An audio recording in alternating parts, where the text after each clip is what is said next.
ഇന്ന് നമ്മൾ classification of elements and periodicity in properties എന്ന ചാപ്റ്ററിന്റെ ലാസ്റ്റ് പാർട്ടാണ് ഡിസ്കസ് ചെയ്യുന്നത്. And the topic is trends in chemical properties. Trends in chemical properties ആണ് നമ്മൾ ഇന്ന് ഡിസ്കസ് ചെയ്യാൻ പോകുന്നത്. നമുക്ക് കെമിക്കൽ പ്രോപ്പർട്ടീസിൽ നമ്മൾ ഡിസ്കസ് ചെയ്യാൻ പോകുന്നത് periodicity of valency or oxidation state ആണ്. അപ്പൊ ആദ്യം നമുക്ക് വാലൻസി എങ്ങനെയാണ്, വാലൻസി എന്താണ് നോക്കാം. Valency is the measure of combining capacity of atoms or molecules. Therefore, it is the capacity of an atom of a single element to react and combine with particular number of atoms of another element. അപ്പൊ combining കപ്പാസിറ്റിനെയാണ് നമ്മൾ valency എന്ന് പറയുന്നത്. ഒരു ആറ്റത്തിന്റെ combining capacity, എത്ര ആറ്റംസുമായിട്ടാണ് അത് combine ചെയ്യുക എന്നുള്ളതാണ് valency എന്ന് പറയുന്നത്. So valency is the measure of combining capacity of atoms. അതാണ് നമ്മൾ ഏറ്റവും സിമ്പിൾ ആയിട്ട് പറയാവുന്നത് വാലൻസിക്കുള്ള ഡെഫിനിഷൻ. ഇനി വാലൻസി നമ്മൾ എങ്ങനെയാണ് കാൽക്കുലേറ്റ് ചെയ്യുന്നത് എന്ന് നോക്കാം. നമ്മൾ റെപ്രസെന്റേറ്റീവ് എലമെന്റ്സിന്റെയാണ് നമ്മൾ ഇവിടെ കൺസിഡർ ചെയ്യാൻ പോകുന്നത്. So valency is equal to number of electrons in the outer most orbitals, അല്ലെങ്കിൽ വാലൻസ് ഷെല്ലിൽ, ഔട്ടർ മോസ്റ്റ് ഷെല്ലിനെയാണ് നമ്മൾ വാലൻസ് ഷെൽ എന്ന് പറയുന്നത്. അതിലെ നമ്പർ ഓഫ് ഇലക്ട്രോൺസിന് ഈക്വൽ ആവാം, അല്ലെങ്കിൽ 8 - number of electrons in the outer most orbital. അപ്പോൾ അല്ലെങ്കിൽ വാലൻസ് ഷെല്ലിൽ എത്ര ഇലക്ട്രോൺസ് ഉണ്ടോ അത് 8 - number of electrons in the outer most ഷെല്ലാണ് നമ്മൾ വാലൻസി മെഷർ ചെയ്യുമ്പോൾ ആ ഒരു കാൽക്കുലേഷൻ ആണ് ചെയ്യാറ്. So valency of representative elements is equal to number of electrons in the outer most shell, അല്ലെങ്കിൽ valence shell, or 8 - number of electrons in the outermost shell. അപ്പൊ അത് എങ്ങനെയാണ് വരുന്നത്, നമുക്ക് ഈ ടാബുലാർ കോളം കണ്ടു കഴിഞ്ഞാൽ നമുക്ക് മനസ്സിലാക്കാം. ഇവിടെ ഗ്രൂപ്പ് 1, 2, 13, 14, 15, 16, 17 and 18 അത്രയാണ് കൊടുത്തിട്ടുള്ളത്. ഇതിനെയാണല്ലോ നമ്മൾ റെപ്രസെന്റേറ്റീവ് എലമെന്റ്സ് അല്ലെങ്കിൽ മെയിൻ ഗ്രൂപ്പ് എലമെന്റ്സ് എന്ന് പറയുന്നത്. അപ്പൊ ഇതില് നമ്പർ ഓഫ് ഇലക്ട്രോൺസ് നോക്കാം. വാലൻസ് ഇലക്ട്രോൺസ്, ഔട്ടർ മോസ്റ്റ് ഷെല്ലിലെ ഇലക്ട്രോൺസ് ആണ് ഇവിടെ പറയുന്നത്. ഗ്രൂപ്പ് 1 ആണെങ്കിൽ നമുക്ക് എല്ലാവർക്കും അറിയാം electronic configuration is NS1. So nth ഷെല്ലില് എസ് ഓർബിറ്റലിൽ ഒരു ഇലക്ട്രോൺ. അപ്പൊ total number of valence electrons 1 ആയിരിക്കും. സെക്കൻഡ് ഗ്രൂപ്പ് ആണെങ്കിൽ NS2. സോ 2 ഇലക്ട്രോൺസ് ആണ്. ഗ്രൂപ്പ് 13 ആണെങ്കിൽ NS2 NP1, പി ഓർബിറ്റലിന്റെ ഫില്ലിംഗ് അവിടെ സ്റ്റാർട്ട് ചെയ്യും. സോ 2 ഇലക്ട്രോൺസ് എസ് ഓർബിറ്റലിലും ഒരു ഇലക്ട്രോൺ പി ഓർബിറ്റലിലെയും ചേർത്ത് കഴിഞ്ഞാൽ 3 ഇലക്ട്രോൺസ് ആണ് ഔട്ടർ മോസ്റ്റ് ഷെല്ലിൽ ഉണ്ടാവുക. ഇനി ഗ്രൂപ്പ് 14 ആണെങ്കിൽ NS2 NP2, so 4 electrons. Group 15 ആണെങ്കിൽ NS2 NP3, so 5 electrons. Group 16 ആണെങ്കിൽ NS2 NP4, so 6 electrons. Group 17 ആണെങ്കിൽ NS2 NP5, so 7 electrons. Group 18 ആണെങ്കിൽ NS2 NP6, സോ 8 ഇലക്ട്രോൺസ്. ഇത്രയാണ് നമ്പർ ഓഫ് വാലൻസ് ഇലക്ട്രോൺസ് വരുന്നത്. ഇനി വാലൻസി കാൽക്കുലേറ്റ് ചെയ്യുമ്പോൾ group 14 വരെ it is equal to number of electrons in the outer most shell. ഇപ്പൊ group 1 valency is 1 itself. Group 2 ആണെങ്കിൽ valency is 2. Group 13 ആണെങ്കിൽ valency is 3. Group 14 ആണെങ്കിൽ valency is 4. ഇനി group 15 മുതലാണ് നമ്മൾ 8 - number of electrons in the outer most ഷെല്ലും കൂടി consider ചെയ്യുന്നത്. അപ്പോൾ ഗ്രൂപ്പ് 15 8 - 5 ദാറ്റ് ഈസ് 3. ഓൾസോ 5. 3ഉം 5ഉം നമ്മൾ കൺസിഡർ ചെയ്യാറുണ്ട്. കൂടുതൽ കേസസിലും 3 ആണ്. ലോവസ്റ്റ് നമ്പർ ആണ് നമ്മൾ കൂടുതൽ പ്രിഫർ ചെയ്യുന്നത്. സോ 3ഉം വരലുണ്ട് വാലൻസി, 5ഉം വരാറുണ്ട് വാലൻസി. ഗ്രൂപ്പ് 16 ആണെങ്കിൽ 8 - 6 that is 2, or it can be 6 also.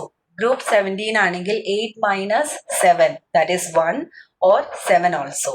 Group 18 ആണെങ്കിൽ 8 - 8 ദാറ്റ് ഈസ് 0 and also 8. അപ്പൊ ഇത്രയാണ് അതില് വാലൻസി വരാറ്. So valency is equal to number of electrons in the outer most shell, or 8 - number of electrons in the outer most shell.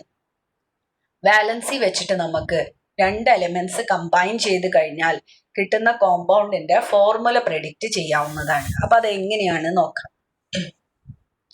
Predicting the formula of compound using valency. Suppose നിങ്ങളോട് ചോദിക്കുകയാണ് സിലിക്കണും ബ്രോമിനും combine ചെയ്ത് കഴിഞ്ഞാൽ കിട്ടുന്ന കോമ്പൗണ്ടിന്റെ formula എന്താണെന്ന് ചോദിക്കുകയാണെങ്കിൽ നമ്മൾ ആദ്യം silicon എഴുതുക, അതിന്റെ താഴെ സിലിക്കണിന്റെ വാലൻസി എഴുതുക. സിലിക്കൺ എന്ന് പറയുന്നത് കാർബൺ ഫാമിലിയിലെ മെമ്പർ ആണ്. So valency is 4. നമ്മൾ നേരത്തെ കണ്ടതാണ്, ഗ്രൂപ്പ് 14 ആണ് സിലിക്കൺ. So valency is 4.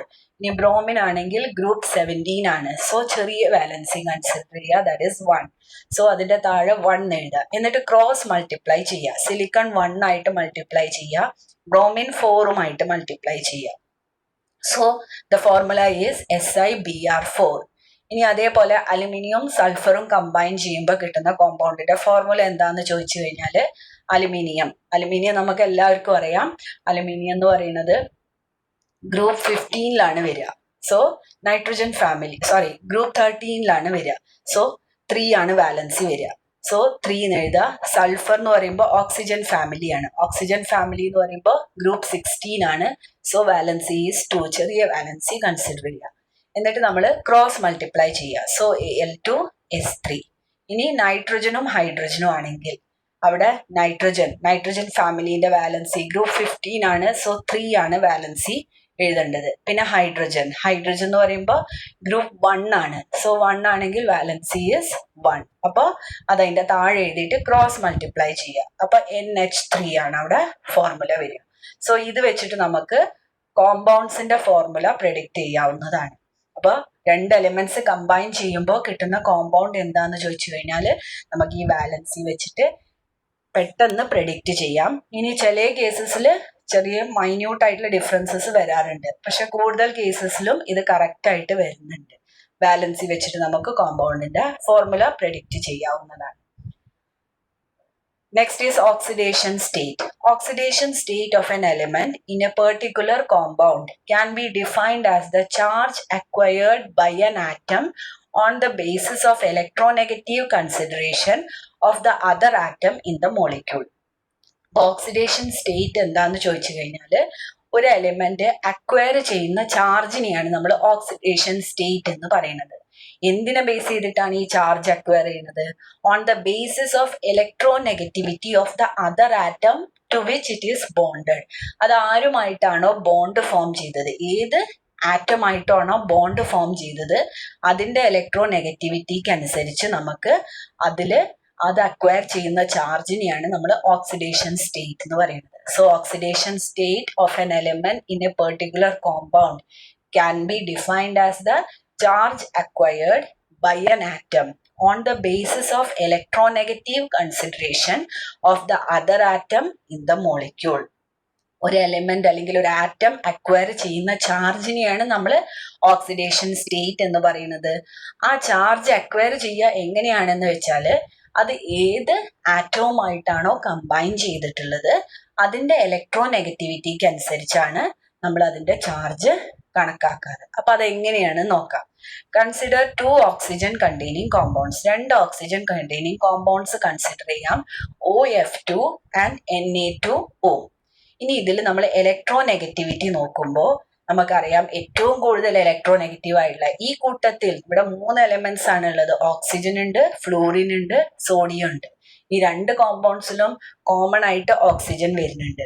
അപ്പൊ ഇതിന്റെ ഇലക്ട്രോനെഗറ്റിവിറ്റി നമ്മൾ എഴുതുമ്പോൾ ഏറ്റവും കൂടുതൽ ഇലക്ട്രോനെഗറ്റീവ് എന്ന് പറയുന്നത് ഫ്ലൂറിൻ ആണ്. So fluorine greater than oxygen greater than sodium. അപ്പൊ അതാണ് അതിന്റെ ഇലക്ട്രോനെഗറ്റിവിറ്റിന്റെ ഓർഡർ.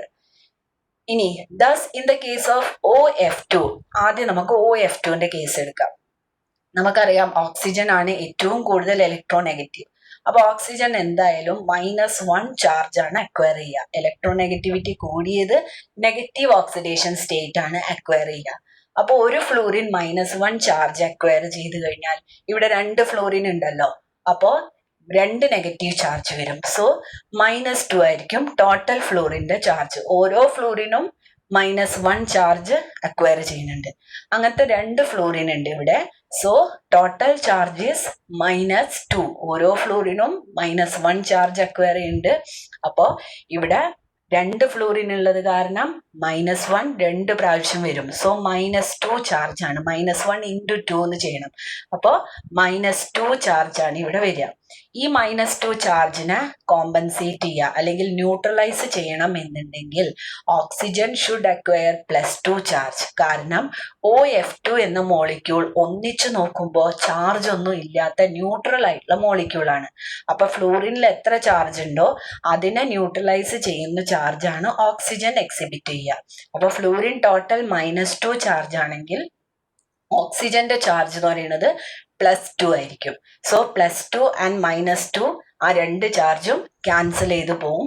അങ്ങനെ ഒന്നിച്ച് നോക്കുമ്പോൾ OF2 എന്ന് പറയുന്ന കോമ്പൗണ്ടിന് ചാർജ് ഒന്നും ഇല്ലാത്ത ഒരു ന്യൂട്രൽ ആയിട്ടുള്ള മോളിക്യൂളാണ്. അപ്പൊ ഇവിടെ നമ്മൾ മനസ്സിലാക്കിയത് ഓക്സിജന് +2 ചാർജ് ആണ്, ഫ്ലൂറിന് -1 ചാർജും ആണ്. ഇനി in the case of Na2O, ഇനി നമുക്ക് രണ്ടാമത്തെ കോമ്പൗണ്ട് എടുക്കാം, Na2O. അവിടെ നമുക്കറിയാം ഇലക്ട്രോനെഗറ്റിവിറ്റി കൂടിയത് ഓക്സിജൻ ആണ്. അപ്പൊ ഓക്സിജന് നമുക്കറിയാം -2 ചാർജ് ആണ് ഉണ്ടായിരിക്കുക. സോഡിയത്തിന് നമുക്കറിയാം സോഡിയം എന്ന് പറയുന്നത് ഗ്രൂപ്പ് 1 ആണ്. അപ്പൊ ഗ്രൂപ്പ് 1 അതായത് ആൽക്കലി മെറ്റൽസ് എന്ന് പറയുന്നത് സാധാരണ +1 സ്റ്റേറ്റ് ആണ് അക്വയർ ചെയ്യുക. അപ്പോൾ സോഡിയം +1 സ്റ്റേറ്റ് അക്വയർ ചെയ്തു. +1 ആണ് സോഡിയത്തിലെ ചാർജ്. അങ്ങനെ 2 സോഡിയം ഉണ്ട്. 2 സോഡിയം വരുമ്പോൾ +1 × 2, സോ +2 ചാർജ് ആണ് ടോട്ടൽ അവിടെ സോഡിയത്തിന് വരിക. ഓരോ സോഡിയത്തിനും +1 ചാർജ് ആണ്. അപ്പോൾ ഒരു സോഡിയം +1 ചാർജ് വരുമ്പോൾ 2 സോഡിയം വരുമ്പോൾ × 2 എന്ന് ചെയ്യണം. അപ്പൊ +1 × 2 എന്ന് ചെയ്യാം. അപ്പൊ ടോട്ടൽ +2 ചാർജ് ആയി. ഇനി +2 ചാർജ് ഉള്ള സോഡിയം ആണ് അവിടെ ഉള്ളത്. ടോട്ടൽ +2 ചാർജ് ആണ്. 2 സോഡിയത്തിന് +2 ചാർജ് വന്നു. ഇനി അങ്ങനെയാണെങ്കിൽ ആ ചാർജിനെ ന്യൂട്രലൈസ് ചെയ്യാൻ ഓക്സിജൻ -2 ചാർജാണ് അവിടെ കാണിക്കുക. അങ്ങനെ നോക്കുമ്പോൾ -2 ചാർജും +2 ചാർജും കൂടി ന്യൂട്രലൈസ് ചെയ്ത് പോയിട്ട് ഈ Na2 എന്ന് പറയുന്ന കോമ്പൗണ്ട് ഒന്നിച്ച് ന്യൂട്രൽ ആയിട്ടുള്ളൊരു കോമ്പൗണ്ട് ആണ്. അപ്പൊ ഇവിടെ സോഡിയം +1 ചാർജ് അറ്റൈൻ ചെയ്യും, ഓക്സിജൻ -2 ചാർജ് ആണ് അറ്റൈൻ ചെയ്യുക. അപ്പൊ ഈ ഒരു എക്സാമ്പിളില് oxygen 2 different type of charge ആണ് കാണിച്ചത്. ആദ്യത്തെ കേസിൽ ഫ്ലൂറിനുമായിട്ട് കമ്പൈൻ ചെയ്ത കേസിൽ ഓക്സിജൻ +2 ചാർജ് കാണിച്ചു. ഇനി സോഡിയമായിട്ട് കമ്പൈൻ ചെയ്ത കേസിൽ ഓക്സിജൻ -2 ചാർജ് ആണ് കാണിച്ചത്. That is oxygen shows +2 and -2 state. 2 different oxidation States ആണ് ഓക്സിജൻ കാണിച്ചത്. അപ്പൊ ഈ ഒരു ഓക്സിഡേഷൻ സ്റ്റേറ്റ് ആരാണ് ഓക്സിജന്റെ ഈ 2 ഡിഫറെന്റ് ഓക്സിഡേഷൻ സ്റ്റേറ്റ് തീരുമാനിച്ചത്? അത് തീരുമാനിച്ചത് ഓക്സിജൻ ഏത് ആറ്റവുമായിട്ടാണോ കമ്പൈൻ ചെയ്തത് അതിന്റെ ഇലക്ട്രോനെഗറ്റിവിറ്റിയാണ് ഈ ഓക്സിജന്റെ ഓക്സിഡേഷൻ സ്റ്റേറ്റ് ഡിറ്റർമിൻ ചെയ്തത്. ആദ്യത്തെ കേസിൽ കൂടുതൽ ഇലക്ട്രോനെഗറ്റീവ് ആയിട്ടുള്ള ഫ്ലൂറിനുമായിട്ടാണ് കമ്പൈൻ ചെയ്തത്. സോ ഓക്സിജൻ +2 സ്റ്റേറ്റ് അറ്റൈൻ ചെയ്തു. രണ്ടാമത്തെ കേസിൽ ലെസ് ഇലക്ട്രോനെഗറ്റീവ് ആയിട്ടുള്ള സോഡിയമായിട്ടാണ് കമ്പൈൻ ചെയ്തത്. അപ്പോൾ ഓക്സിജൻ -2 സ്റ്റേറ്റ് അറ്റൈൻ ചെയ്തു. അപ്പൊ നമുക്ക് ഇവിടെ ഈ ഒരു എക്സാമ്പിളിന് വ്യക്തമാണ് അവിടെ ഓക്സിഡേഷൻ സ്റ്റേറ്റ് തീരുമാനിക്കുന്നത് the electronegativity of the other atom to which it is bonded. ആരുമായിട്ടാണോ ഇത് ബോണ്ട് ഫോം ചെയ്തത് ആ എലിമെന്റിന്റെ ഇലക്ട്രോനെഗറ്റിവിറ്റിയാണ് ഒരു എലിമെന്റിന്റെ ഓക്സിഡേഷൻ സ്റ്റേറ്റ് തീരുമാനിക്കുന്നത്. അപ്പൊ ഓക്സിഡേഷൻ സ്റ്റേറ്റ് എന്ന് പറയുന്നത് in a particular compound can be defined as the charge acquired by an atom on the basis of electronegative consideration of the other atom in the molecule. അപ്പൊ നമുക്ക് simple ആയിട്ട് just ഇങ്ങനെ പറഞ്ഞാൽ മതി. ഒരു compound നിങ്ങൾ കണ്ടു കഴിഞ്ഞാൽ കൂടുതൽ ഇലക്ട്രോനെഗറ്റീവ് ഏതാണ് നോക്കുക. കൂടുതൽ ഇലക്ട്രോനെഗറ്റീവ് ആയിട്ടുള്ള എലിമെന്റിന് നെഗറ്റീവ് ഓക്സിഡേഷൻ സ്റ്റേറ്റ് ആയിരിക്കും. ലെസ് ഇലക്ട്രോനെഗറ്റീവ് ആയിട്ടുള്ള എലിമെന്റിന് പോസിറ്റീവ് ഓക്സിഡേഷൻ സ്റ്റേറ്റ് ആയിരിക്കും. അതാണ് സാധാരണ അതിൻ്റെ ഒരു ട്രെൻഡ് എന്ന് പറയുന്നത്. അപ്പോൾ more electronegative element acquires minus oxidation state and less electronegative element acquires positive oxidation state. ഇത്രയാണ് ഓക്സിഡേഷൻ സ്റ്റേറ്റ് എന്ന കൺസെപ്റ്റിനെ കുറിച്ച് പറയാനുള്ളത്. Next, anomalous properties of second period elements. The first element of each of the group 1 and 2. അപ്പോൾ first element എന്ന് പറയുന്നത് lithium ആണ്, സെക്കൻഡില് beryllium ആണ്. ആൻഡ് ഗ്രൂപ്പ് 13 to 17, അതായത് boron to fluorine, differ in many respects from other members of their respective group. അതിന്റെ ഗ്രൂപ്പിൽ തന്നെ വരുന്ന ബാക്കി എലമെന്റ്സുമായിട്ട് അത് വ്യത്യസ്തമായിട്ടുള്ള പ്രോപ്പർട്ടീസ് ആണ് കാണിക്കുന്നത്. ഡിഫറെന്റ് ആയിട്ടുള്ള പ്രോപ്പർട്ടീസ് ആണ് അത് കാണിക്കുന്നത്. അപ്പൊ ഇതുകൊണ്ടാണ് നമ്മൾ anomalous properties of second period elements ആണ് ഈ അനോമലസ് ആയിട്ടുള്ള പ്രോപ്പർട്ടീസ് കാണിക്കുന്നത്. Lithium, unlike other alkali metals, and beryllium, unlike other alkaline earth metals. Lithium alkali metal ഗ്രൂപ്പിലാണ് ഉള്ളത്, beryllium alkaline earth metals ന്റെ ഗ്രൂപ്പിലാണ് ഉള്ളത്. Form compounds with pronounced covalent character. അപ്പോൾ ഇത് lithium beryllium covalent character ഉള്ള compounds ആണ് form ചെയ്യുക. The behavior of lithium and beryllium is more similar with second element of the following groups. This sort of similarity is referred to as diagonal relationship.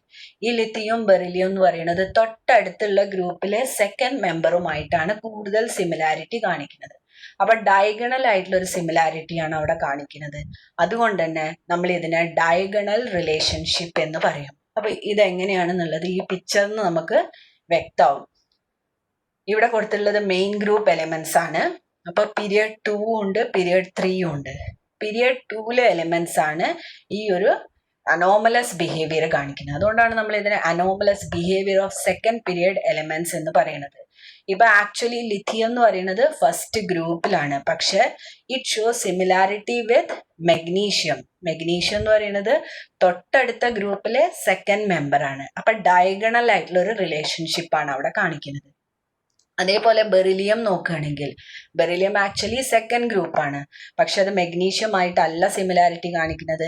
It shows more similarity with aluminium group 13 ആണ്. അപ്പൊ തൊട്ടടുത്തുള്ള representative എലമെന്റ്സിന്റെ കാര്യമാണ് നമ്മളിവിടെ പറയുന്നത്. അപ്പോൾ തൊട്ടടുത്തുള്ള group 13ലെ second എലിമെന്റുമായിട്ടാണ് similarity കാണിക്കുന്നത്. അപ്പോഴൊരു ഡയഗണൽ റിലേഷൻഷിപ്പ് വന്നു. ഇനി അതേപോലെ ഗ്രൂപ്പ് 13ല് ബോറോൺ അലുമിനിയം ആയിട്ടല്ല കൂടുതൽ സിമിലാരിറ്റി കാണിക്കുന്നത്, മറിച്ച് സിലിക്കൺ ആയിട്ടാണ് സിമിലാരിറ്റി കാണിക്കുന്നത്. സിലിക്കൺ തൊട്ടടുത്ത ഗ്രൂപ്പിലെ സെക്കൻഡ് മെമ്പർ ആണ്. അപ്പൊ വീണ്ടും ഒരു ഡയഗണൽ റിലേഷൻഷിപ്പ് വന്നു. ഇനി നെക്സ്റ്റ് ഗ്രൂപ്പ് 14 നോക്കാം. കാർബൺ സിലിക്കണുമായിട്ട് സിമിലാരിറ്റി കാണിക്കുന്നതിനേക്കാൾ കൂടുതൽ സിമിലാരിറ്റി ഫോസ്ഫറസുമായിട്ടാണ് കാണിക്കുന്നത്. ഫോസ്ഫറസ് എന്ന് പറയുന്നത് തൊട്ടടുത്തുള്ള ഗ്രൂപ്പിലെ സെക്കൻഡ് മെമ്പർ ആണ്. അപ്പൊ ഇങ്ങനത്തെ ഒരു റിലേഷൻഷിപ്പിനെയാണ് നമ്മൾ ഡയഗണൽ റിലേഷൻഷിപ്പ് എന്ന് പറയുന്നത്. ഡയഗണൽ റിലേഷൻഷിപ്പ് എന്ന് പറയുമ്പോൾ some of the elements of second period show similarity with elements of the third period placed diagonally to each other. Some of the elements of the second period show similarity with elements of the third period placed diagonally to each other. This relationship is known as diagonal relationship. ഇനി diagonal relationship വരാൻ കാരണം anomalous behaviour of second period elements ആണ്. ഈ anomalous ബിഹേവിയറിനുള്ള കാരണങ്ങൾ എന്താന്ന് നോക്കാം. ഒന്നാമത്തെ കാരണം എന്ന് പറയുന്നത് because of their small sized ആയിരിക്കും സെക്കൻഡ് പീരിയഡ് എലിമെന്റ്സ്. ബാക്കി ഗ്രൂപ്പ് 3-4 പീരിയഡ് 3-4-5 വരുമ്പോഴത്തേക്ക് ഷെൽ നമ്പർ കൂടും, അപ്പൊ സൈസ് ഓട്ടോമാറ്റിക്കലി കൂടും. അപ്പൊ കമ്പാരിറ്റീവ്ലി ഏറ്റവും സ്മോൾ സൈസ് എന്ന് പറയുന്നത് സെക്കൻഡ് പീരിയഡ് എലിമെന്റ്സ് ആണ്. Because of their small size, അതൊരു റീസൺ.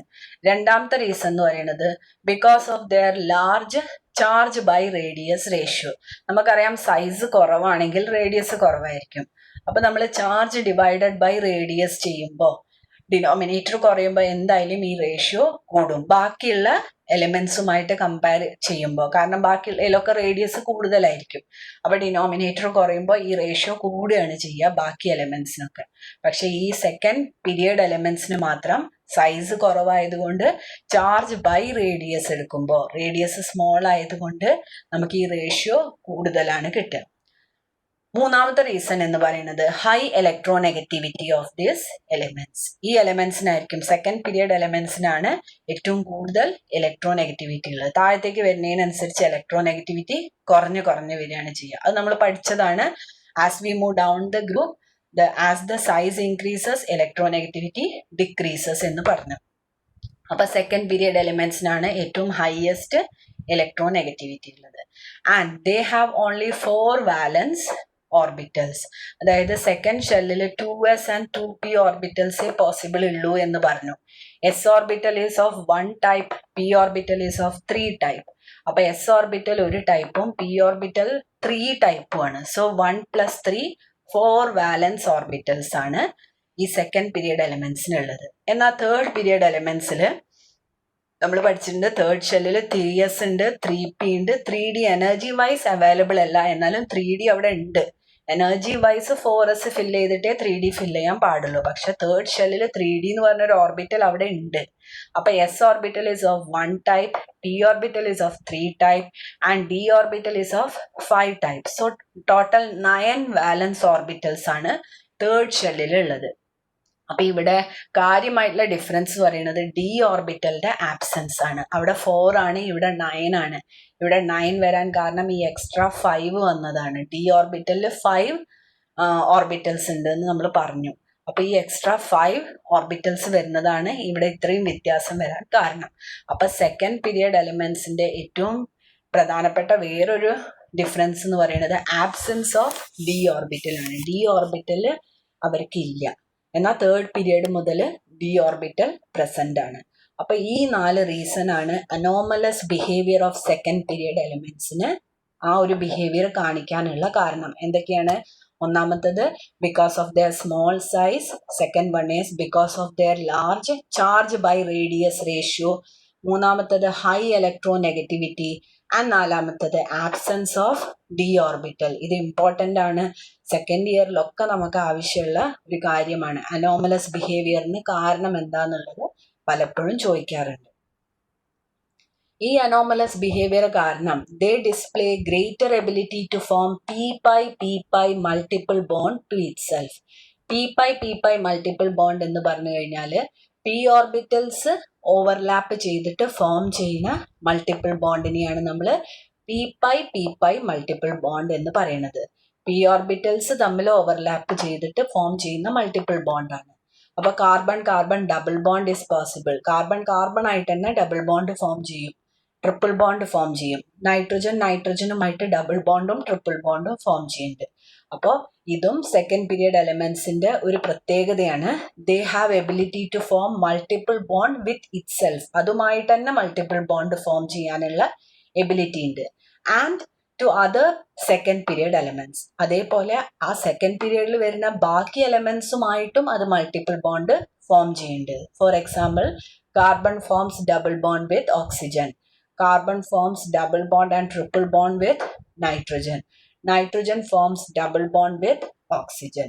അതാണ് they have greater ability to form p-pi multiple bond. p-pi എന്ന് പറഞ്ഞാൽ by the overlap of p orbital. p orbitals തമ്മിൽ ഓവർലാപ്പ് ചെയ്ത് ഫോം ചെയ്യുന്ന പൈ ബോണ്ടിനെയാണ് നമ്മൾ p-pi മൾട്ടിപ്പിൾ ബോണ്ട് എന്ന് പറയുന്നത്. അപ്പൊ ഇത് സെക്കൻഡ് പീരിയഡ് എലമെന്റ്സിന്റെ ഒരു പ്രത്യേകതയാണ്. Next periodic trends and chemical reactivity നോക്കാം. ദ മാക്സിമം, നമ്മൾ ഈ കെമിക്കൽ റിയാക്ടിവിറ്റി വെച്ചിട്ടാണ് നമ്മൾ ഈ ലാസ്റ്റ് ടോപ്പിക് പറയാൻ പോകുന്നത്. The maximum chemical reactivity at extreme left. നമ്മുടെ പീരിയോഡിക് ടേബിളിലെ എക്സ്ട്രീം ലെഫ്റ്റിലുള്ള എലിമെന്റ്സ് എന്ന് പറയുന്നത് ആൽക്കലി മെറ്റൽസ് ആണ്. അവർ ഹൈലി റിയാക്റ്റീവ് ആണ്. ആ ഹൈ റിയാക്ടിവിറ്റിക്ക് കാരണം എന്ന് പറയുന്നത് it is because they have ability to lose an electron. ഒരു ഇലക്ട്രോണിനെ നഷ്ടപ്പെടാനുള്ള എബിലിറ്റി ഉണ്ട്. അല്ലെങ്കിൽ നമുക്ക് പറയാം അവർക്ക് ലോ അയണൈസേഷൻ എൻതാൽപ്പിയാണ്. അതുകൊണ്ടാണ് ദേ ആർ ഹൈലി റിയാക്റ്റീവ് എന്ന് പറയുന്നത്. അതേപോലെ പീരിയോഡിക് ടേബിളിലെ എക്സ്ട്രീം റൈറ്റിലുള്ള elements they are also highly reactive. നമ്മൾ ഹാലോജനെയാണ് കേട്ടോ പറയുന്നത്. നോബിൾ ഗ്യാസസിനെ നമ്മളിപ്പോൾ കൺസിഡർ ചെയ്യുന്നില്ല, കാരണം ദേ ആർ സ്റ്റേബിൾ. അവർ കംപ്ലീറ്റ്ലി ഫീൽഡ് കോൺഫിഗറേഷനിലാണ് നിൽക്കുന്നത്. അതുകൊണ്ട് തന്നെ റിയാക്ഷനിലൊക്കെ പാർട്ടിസിപ്പേറ്റ് ചെയ്യാറ് പതിവില്ല. അപ്പൊ നമ്മൾ എക്സ്ട്രീം റൈറ്റ് എന്ന് പറയുന്നത് ഹാലോജൻ ഫാമിലിനെയാണ് ഉദ്ദേശിക്കുന്നത്. And they have high ability to gain an electron. അപ്പൊ ഇലക്ട്രോൺ ഗെയിൻ ചെയ്യാന്ന് പറയുമ്പോൾ they have high electron gain enthalpy എന്നാണ് പറയുന്നത്. അപ്പൊ പീരിയോഡിക് ടേബിളിലെ എക്സ്ട്രീം ലെഫ്റ്റിലും എക്സ്ട്രീം റൈറ്റിലും ഹൈലി റിയാക്റ്റീവ് ആയിട്ടുള്ള എലിമെന്റ്സ് ആണ്. എക്സ്ട്രീം ലെഫ്റ്റിൽ റിയാക്ടിവിറ്റി ഉണ്ടാവാൻ കാരണം എന്ന് പറയുന്നത് ആൽക്കലി മെറ്റൽസ് ആണ്. They have a tendency to lose one electron. Electron നഷ്ടപ്പെട്ട് കഴിഞ്ഞാൽ അതിന് നോബിൾ ഗ്യാസ് കോൺഫിഗറേഷൻ കിട്ടും. അപ്പൊ ലോ അയണൈസേഷൻ എൻതാൽപ്പിയാണ് അവർ എക്സിബിറ്റ് ചെയ്യുന്നത്. ഇനി ഹാലോജന്റെ കേസിൽ എക്സ്ട്രീം റൈറ്റിലേക്ക് പോയി കഴിഞ്ഞാൽ they have high tendency to gain an electron. കാരണം ഒരു ഇലക്ട്രോൺ കിട്ടിക്കഴിഞ്ഞാലാണ് അതിന് നോബിൾ ഗ്യാസ് കോൺഫിഗറേഷൻ കിട്ടുക. അപ്പൊ നോബിൾ ഗ്യാസ് കോൺഫിഗറേഷൻ കിട്ടിക്കഴിയുക എന്ന് പറയുമ്പോൾ they have high electron gain enthalpy. എന്നാൽ പീരിയോഡിക് ടേബിളിന്റെ സെന്ററിലുള്ള elements they are moderately reactive. ഒരു ആവറേജ് റിയാക്ഷൻ ആണ് കാണിക്കുക. ഹൈയും ഇല്ല ലോവും ഇല്ല. സോ ഒരു ആവറേജ് അല്ലെങ്കിൽ മോഡറേറ്റ് റിയാക്ഷൻ ആണ് കാണിക്കുക. അപ്പോൾ the maximum chemical reactivity at the extreme left is exhibited by the loss of an electron leading to the formation of a cation, that is low ionization enthalpy. And at the extreme right, അപ്പോൾ നമ്മൾ halogen family ആണെന്ന് പറഞ്ഞു, shown by gain of electron forming an anion, അല്ലെങ്കിൽ നമുക്ക് അവിടെ പറയാം they have high electron gain enthalpy. അപ്പൊ എന്തുകൊണ്ടാണ് പീരിയോഡിക് ടേബിളിലെ രണ്ട് എൻഡിലുള്ള എലമെന്റ്സും കൂടുതൽ റിയാക്റ്റീവ് ആണ് എന്നുള്ളത് മനസ്സിലാക്കുക. ലെഫ്റ്റിലെ റിയാക്ടിവിറ്റിക്ക് കാരണം ലോ അയണൈസേഷൻ എൻതാൽപ്പിയാണ്. റൈറ്റ് സൈഡിലെ റിയാക്ടിവിറ്റിക്ക് കാരണം ഹൈ ഇലക്ട്രോൺ ഗെയിൻ എൻതാൽപ്പിയാണ്. എന്നാൽ സെന്ററിലുള്ള എലിമെന്റ്സിന് ഈ രണ്ട് പ്രോപ്പർട്ടീസും ഒരു മീഡിയം റേഞ്ചിലായിരിക്കും. അതുകൊണ്ട് ഒരു മീഡിയം ആയിട്ടുള്ള അല്ലെങ്കിൽ മോഡറേറ്റ് ആയിട്ടുള്ള റിയാക്ടിവിറ്റിയാണ് സെന്ററിലുള്ള elements കാണിക്കാറ്. The normal oxide formed by the elements on extreme left is most basic. ലെഫ്റ്റിലുള്ള എലിമെന്റ്സ് ഒക്കെ ബേസിക് ആയിട്ടുള്ള ഓക്സൈഡ്സ് ആണ് ഫോം ചെയ്യുക. അല്ലെങ്കിൽ നമുക്ക് പറയാം മെറ്റൽസ് ആണല്ലോ എക്സ്ട്രീം ലെഫ്റ്റില്. Metals form basic oxide. Example Na2O. Whereas that formed by elements on the extreme right is most acidic. Extreme റൈറ്റിൽ എത്തുമ്പോൾ നോൺ മെറ്റൽസ് ആണ്. അപ്പൊ നമുക്ക് പറയാം നോൺ മെറ്റൽസിന്റെ ഓക്സൈഡ്സ് ഒക്കെ അസിഡിക് ആണ്. Example Cl2O7. Oxides of elements in the center are amphoteric. സെന്ററിലുള്ള എലിമെന്റ്സിന്റെ ഒക്കെ ഓക്സൈഡ്സ് എന്ന് പറയുന്നത് ആംഫോട്ടറിക് നേച്ചർ ആണ് കാണിക്കുക. ആംഫോട്ടറിക് എന്ന് പറയുമ്പോൾ ആംഫീബിയൻസ് എന്ന ടേം നമുക്ക് എല്ലാവർക്കും അറിയാം. വെള്ളത്തിലും കരയിലും ഒരുപോലെ ജീവിക്കാൻ കഴിവുള്ള അനിമൽസിനെയാണ് നമ്മൾ ആംഫീബിയൻസ് എന്ന് പറയുന്നത്. അതേപോലെ ആംഫോട്ടറിക് ഓക്സൈഡ്സ് എന്ന് പറയുമ്പോൾ they have both acidic and basic nature. Acidic നേച്ചറും ബേസിക് നേച്ചറും കാണിക്കുന്ന ഓക്സൈഡ്സിനെയാണ് നമ്മൾ ആംഫോട്ടറിക് ഓക്സൈഡ്സ് എന്ന് പറയുന്നത്. അതിന്റെ എക്സാമ്പിൾ ആണ് Al2O3, As2O3 etcetera. Or neutral oxides. Neutral oxides പറയുമ്പോൾ അസിഡിക്കും അല്ല ബേസിക്കും അല്ല. They are neither acidic nor basic. അതിന്റെ എക്സാമ്പിൾ ആണ് CO, NO, N2O etcetera. Amphoteric oxides behave as acidic with bases. Bases ആയിട്ട് റിയാക്ട് ചെയ്യുമ്പോൾ acidic behavior കാണിക്കും. And as basic with acids. Acids ആയിട്ട് react ചെയ്യുമ്പോൾ basic behavior കാണിക്കും. Whereas neutral oxides have no acidic or basic property. They are neither acidic nor basic. അപ്പോൾ oxides 4 തരത്തിലുണ്ട് എന്ന് മനസ്സിലാക്കി വെക്കുക. Basic oxides. ബേസിക് ഓക്സൈഡ്സ് എന്ന് പറയുമ്പോൾ മെറ്റലിന്റെ ഓക്സൈഡ്സ് ആണ് ബേസിക് ഓക്സൈഡ്സ്. പിന്നെ അസിഡിക് ഓക്സൈഡ്സ്. അസിഡിക് ഓക്സൈഡ്സ് എന്ന് പറയുന്നത് നോൺ മെറ്റലിന്റെ ഓക്സൈഡ്സ് ആണ് അസിഡിക് ഓക്സൈഡ്സ്. പിന്നെ ആംഫോട്ടറിക് ഓക്സൈഡ്സ്, അത് പീരിയോഡിക് ടേബിളിലെ സെന്ററിലുള്ള എലിമെന്റ്സ് ആണ് കൂടുതലായിട്ടും ആംഫോട്ടറിക് ഓക്സൈഡ്സും ന്യൂട്രൽ ഓക്സൈഡ്സും ഒക്കെ ഫോം ചെയ്യുക. ആംഫോട്ടറിക് ഓക്സൈഡ്സിന്റെ പ്രത്യേകത എന്ന് പറയുന്നത് they have acidic and basic character. രണ്ട് ക്യാരക്ടറും കാണിക്കും. അതായത് സാഹചര്യത്തിനനുസരിച്ചാണ് മാറുക. ആസിഡ്സ് ആയിട്ട് റിയാക്ട് ചെയ്യുമ്പോൾ ബേസിക് ആയിട്ട് ബിഹേവ് ചെയ്യും. ബേസസ് ആയിട്ട് റിയാക്ട് ചെയ്യുമ്പോൾ അസിഡിക് ആയിട്ടും ബിഹേവ് ചെയ്യും. ഇനി ന്യൂട്രൽ ഓക്സൈഡ്സ് ആണെങ്കിൽ they are neither acidic nor basic. എല്ലാത്തിന്റെ എക്സാമ്പിൾസ് നോട്ട് ചെയ്ത് വെക്കാം. നമുക്ക് കുറച്ച് റിയാക്ഷൻസ് നോക്കാം. ഓക്സൈഡ്സ് ഞാൻ പറഞ്ഞു basic oxides. They are oxides of metals. അപ്പൊ അവിടെ നോക്കാം Na2O. ഈ ബേസിക് ഓക്സൈഡ്സിന്റെ ഒരു പ്രത്യേകത എന്ന് പറയുന്നത് when they react with water they form base. Acidic ഓക്സൈഡ്സിന്റെ പ്രത്യേകത എന്ന് പറയുന്നത് when they react with water they form acid. അപ്പോൾ ബേസിക് ഓക്സൈഡ് അതിന്റെ റിയാക്ഷൻ നോക്കാം. Na2O plus H2O. We get 2NaOH. NaOH ആണ് നമുക്ക് അവിടെ കിട്ടുക. സോഡിയം ഹൈഡ്രോക്സൈഡ് ആണ് കിട്ടിയത്. സോഡിയം ഹൈഡ്രോക്സൈഡ് എന്ന് പറയുന്നത് ഒരു ബേസ് ആണ്, നമുക്ക് എല്ലാവർക്കും അറിയാം. പിന്നെ അതേപോലെ തന്നെ CaO plus H2O. അവിടെ CaOH twice കിട്ടി. കാൽഷ്യം ഹൈഡ്രോക്സൈഡ് കിട്ടി. Again it is A base. ഇനി അസിഡിക് ഓക്സൈഡ്സ്, ആ സ്പെല്ലിംഗ് ഒന്ന് നോട്ട് ചെയ്ത് വെക്കുക കേട്ടോ. സ്പെല്ലിംഗ് അസിഡിക് ഓക്സൈഡ് എന്നാണ്, DIC എന്നാണ്, ആസിഡിക് ഓക്സൈഡ് എന്നാണ് കേട്ടോ. അപ്പൊ അസിഡിക് ഓക്സൈഡ്സിന്റെ പ്രത്യേകത എന്ന് പറയുന്നത് ഞാൻ നേരത്തെ പറഞ്ഞു, they are oxides of non metals. അപ്പൊ കാർബൺ എന്ന് പറയുന്നത് ഒരു നോൺ മെറ്റൽ ആണ്. കാർബണിന്റെ ഓക്സൈഡ് ആണ് CO2. CO2 plus H2O gives H2CO3. അതിനെയാണ് നമ്മൾ കാർബോണിക് ആസിഡ് എന്ന് പറയുന്നത്. സോഡ വാട്ടറിലൊക്കെ ഉള്ള ആസിഡ് ആണ് കാർബോണിക് ആസിഡ്. വളരെ വീക്ക് ആയിട്ടുള്ള ഒരു ആസിഡ് ആണത്. പിന്നെ അതേപോലെ തന്നെ Cl2O7 ക്ലോറിൻ ആണ്. ക്ലോറിൻ അഗെയിൻ ഒരു നോൺ മെറ്റൽ ആണ്. അപ്പോൾ അതൊരു അസിഡിക് ഓക്സൈഡ് ആണ്. അത് അസിഡിക് ഓക്സൈഡ് ആണെന്ന് പ്രൂവ് ചെയ്യാൻ നമുക്ക് ആ റിയാക്ഷൻ ഒന്ന് നോക്കാം. Plus H2O gives 2HClO4. HClO4 എന്ന് പറയുമ്പോൾ പെർ ക്ലോറിക് ആസിഡ് ആണ്. നല്ല സ്ട്രോങ് ആയിട്ടുള്ള ആസിഡ് ആണ് പെർ ക്ലോറിക് ആസിഡ്. അപ്പോൾ അസിഡിക് ഓക്സൈഡ്സ്, ബേസിക് ഓക്സൈഡ്സ്, അത് അസിഡിക് ആണ് ബേസിക് ആണ് എന്നുള്ളത് പ്രൂവ് ചെയ്യാനാണ് നമ്മൾ ഈ ഒരു റിയാക്ഷൻ ഇവിടെ കണ്ടത്. അപ്പൊ ഇതോടുകൂടി ആ ചാപ്റ്റർ അവസാനിക്കുകയാണ്. ലാസ്റ്റിൽ നമ്മൾ ഓക്സൈഡ്സിനെ കുറിച്ചാണ് പറഞ്ഞത്. ഓക്സൈഡ്സ് 4 തരത്തിലുണ്ട് എന്നുള്ളത് മനസ്സിലാക്കി വെക്കുക. അപ്പൊ അത് അസിഡിക്കും ബേസിക്കും ആണ് എന്നുള്ളത് പ്രൂവ് ചെയ്യുന്നത്. ഈ ഇക്വേഷൻസും ഓർത്ത് വെക്കുക.